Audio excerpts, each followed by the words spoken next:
A2Z is based in Arusha, Tanzania. We've been in Arusha since 1965, so the company is just over 50 years old now. We started with 3 sewing machines back in 1965.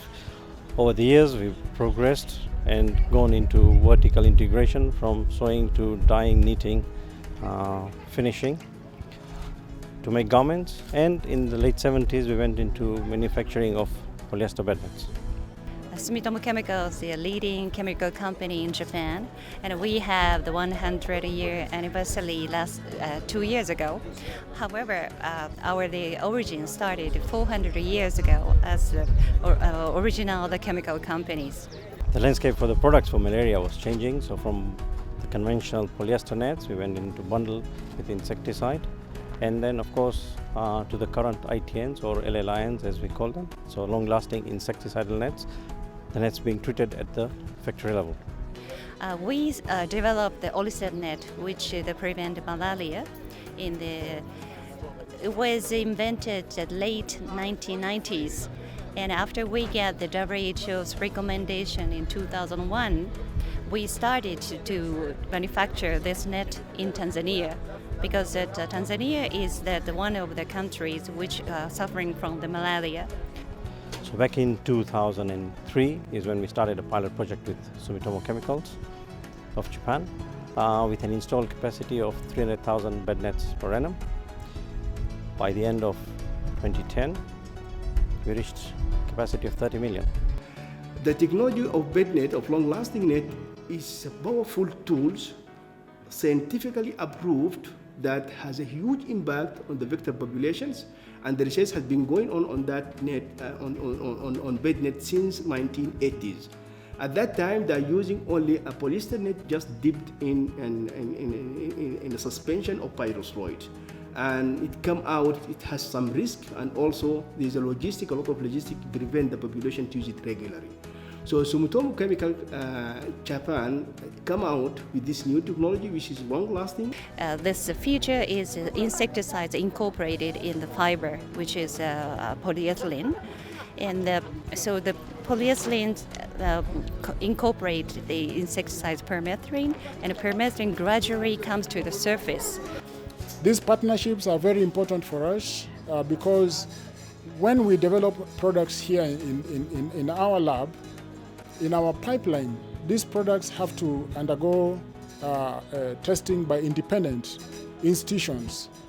And therefore, whatever products we develop here, for them to be utilized in the field, for those technologies to be applied in the field, there is always need for an independent institution like CALRO or other research organizations or universities to carry out their own independent testing.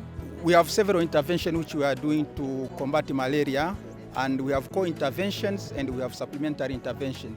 The core intervention are mainly 2, which is long-lasting insecticide-treated net, and we also do insecticide indoor residual spraying. So we are doing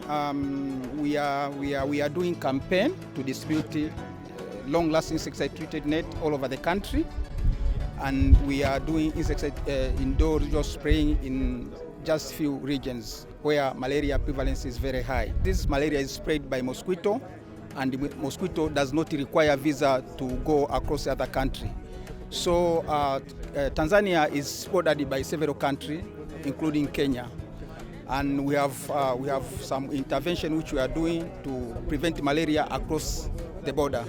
Like in where we are doing IRS we are doing in lake zones, in lake zone regions where we are bordering some parts of Kenya. So it's reducing the population of vector by about more than 80%, and also saving life of humans, and contributing directly to save life of pregnant women and also for child under 5 years.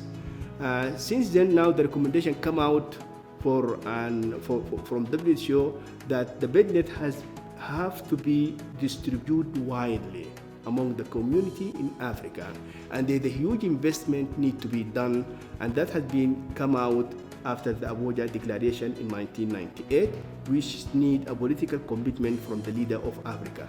And then they establish such donors and fund to be allocated for purchasing the bed nets from the manufacturers and then distribute it for free to the people. That huge investment has been done, and it is about so far is about more than $2 billion has been spent on this on scaling up the vector control intervention, and it saved a lot of life. 3 years ago, we developed the new insecticide bed nets, which is second generation bed nets, to target to the resistance insecticide, to target the resistance mosquitoes, which is called Olicet Plus, and the second generation bed nets. And also we developed a new indoor residue sprayer, which is called SumiShield. And also we have the larvicide, very new one, which is called SumiLab 2MR. So together with all of the products, we would like to utilize them, and it depends on the area, and to improve that our products, products capability to eliminate as much as possible the malaria.